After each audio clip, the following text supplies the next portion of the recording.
నమస్కారం అమ్మా. నమస్తే అమ్మా. అమ్మ, చనిపోయిన వారి ఫోటోలకు నైవేద్యం పెట్టాల్సిన అవసరం ఉందా అమ్మా? అసలు చనిపోయిన వాళ్ళని దేవుడి గదుల్లోనే పెట్టం కదా, పెట్టకూడదు. దేవతలు వేరు, పితృదేవతలు వేరు, ఇద్దరు వేరు వేరు ఉన్నారు. వీళ్ళు పితృదేవతా గణంలోకి చేరుకోబోతున్నారు. తాకట్టులో ఉన్న బంగారాన్ని విడిపించి ఆ రోజు ఆన్లైన్ రేటుకే మేము కొంటాం. Sharma gold company. వీళ్ళు పితృదేవతలుగా పూర్తిగా అవ్వలేదు, ఆ గణంలోకి విడుతున్నారు. అందుకని మొదటి 10 రోజులు వెళ్ళరు గనక 11 రోజులు రోజు పెడతారు. ఆ తర్వాత కొంచెం ముందుకు వెళ్ళిన తర్వాత నెల రోజులకు ఒక రోజు జరుగుతుంది వాళ్ళకి. అందుకని నెల నెల మాసికం పెడతారు, అప్పుడు పెడతారు ఆహారం. తర్వాత సంవత్సరానికి ఒక రోజు జరుగుతుంది. మనకు సంవత్సరం అయితే వాళ్ళకు ఒక రోజు అవుతుంది. అందుకని అప్పుడు సంవత్సరానికి ఒకసారి వారికి పిండ ప్రదానం చేస్తారు, తర్పణాలు ఇస్తారు, తద్దినమని పెడతారు కదా. అట్లాంటిది ఇంట్లో ఫోటో గుర్తుగా పెట్టుకున్నాము, వాటికి నైవేద్యం పెట్టడం ఏంటమ్మా? నైవేద్యం అనేది దేవతలకు పెట్టేది. మరి వీళ్ళంతా పితృదేవతల గణానికి చెందుతున్నారు కదా, వాళ్ళకి పెట్టేటప్పుడు స్వాహ అని పెట్టకూడదు. అందుకని వాటికి పెట్టే పని లేదు. వాళ్ళకి పిండ ప్రదానాలు చేయాలి, తర్పణాలు చేయాలి తప్ప రోజు నైవేద్యాలు పెట్టడం అన్నది ఎక్కడా లేదు. ఎందుకంటే ఆ పద్ధతే లేదు. నైవేద్యం పెట్టేప్పుడు ఏమంటున్నాం? గాయత్రి మంత్రం చెప్పి స్వాహ అని చెప్తున్నాం. స్వాహ అనగానే అగ్నిదేవుడి పక్కన ఉండేటటువంటి స్వాహాదేవి దేవతలకి ఏ పేరు చెప్పామో ఆ దేవతలకి తీసుకెళ్తుంది. పితృదేవతలకి చెప్పేటప్పుడు స్వాహ అని చెప్పరు, స్వధ అని చెప్తారు.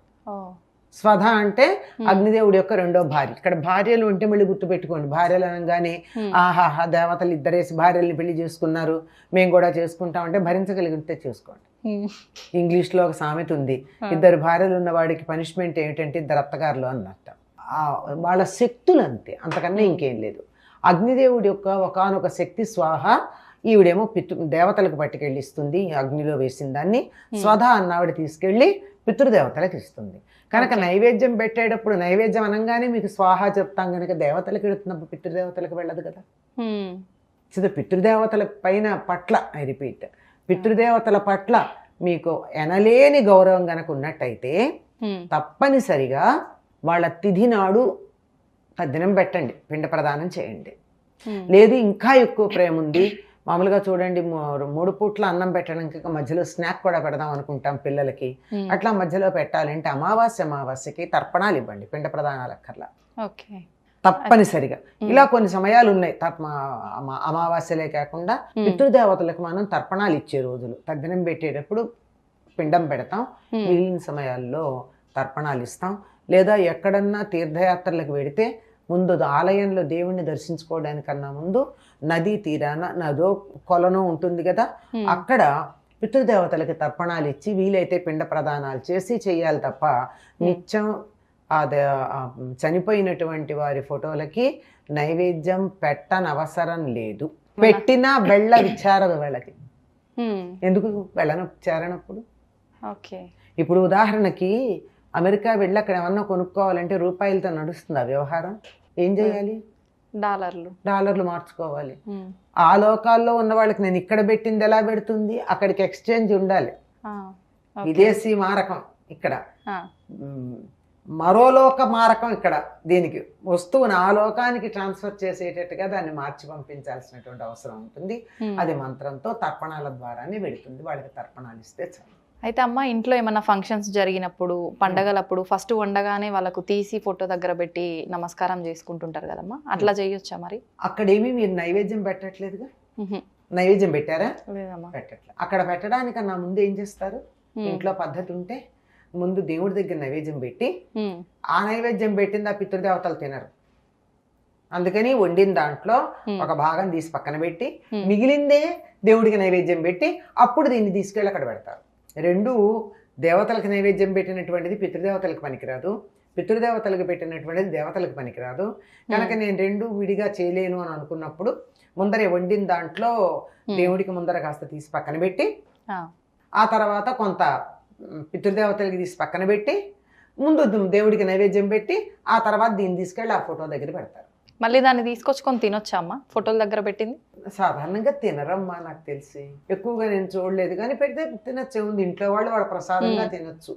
ఇప్పుడు దేవుడికి పెట్టింది ఎట్లా తింటామో అట్లాగే పితృదేవతలకు పెట్టింది కూడా తీసుకుని ఉమ్, గౌరవం ఉంటే తింటారు. ఇప్పుడు తద్దినాలు పెట్టేటప్పుడు అక్కడ పెట్టినటువంటిది వాళ్ళకి నైవేద్యం పెట్టింది అందరూ తలో కాస్త తీసుకుంటారు కదా, ఉమ్. అట్లా అనమాట.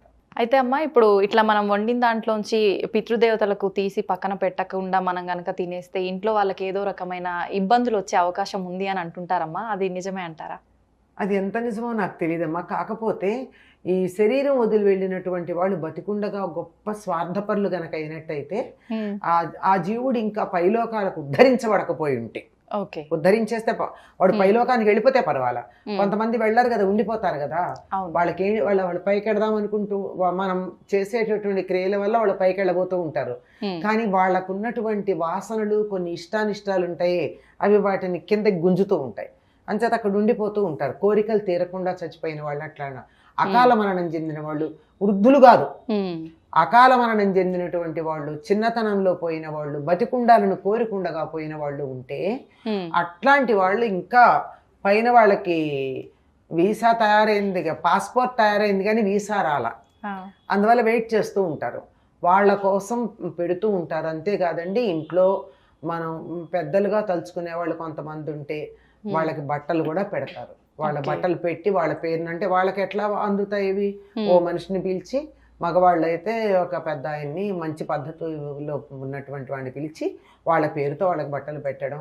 ఆడవాళ్ళు అయినట్టయితే సాధారణంగా ముత్తైదువులు అయితేనే పెడతారు, లేకపోతే పెట్టరు. మరి ఇంకెక్కడ ఉందో తెలియదు. కన్నె పిల్లలకు కూడా ఆ పేరుతో పెట్టేది ఉంది.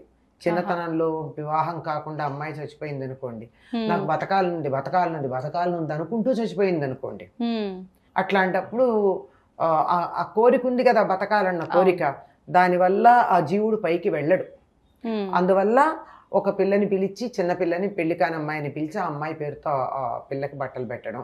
ఇప్పుడు ఆ అమ్మాయి తీసుకోవడం వల్ల ఏం ఇబ్బంది ఉండదు? ఏముండదు, ఓకే. అలా పెట్టు. అది కూడా ఒక గౌరవంగా కూడా భావిస్తారు. ఉమ్, ఒక ముత్తైదు పేరు మీద కానీ, ఒక కన్నెపిల్ల పేరు మీద కానీ, ఒక పెద్ద ఆయన పేరు మీద కానీ బట్టలు పెడితే తీసుకోవడం అన్నది, ఇది కొద్ది మంది గురించి అయితే ఉమ్, అసలు ఈ పద్ధతి మనకు ఉందమ్మా. అసలు ఆహా, ఎట్లా అంటే, పెళ్లి జరుగుతుంటే ముందు నాంది శ్రాద్ధం చేసి తర్వాతే పెళ్లి తంతు మొదలు పెడతారు.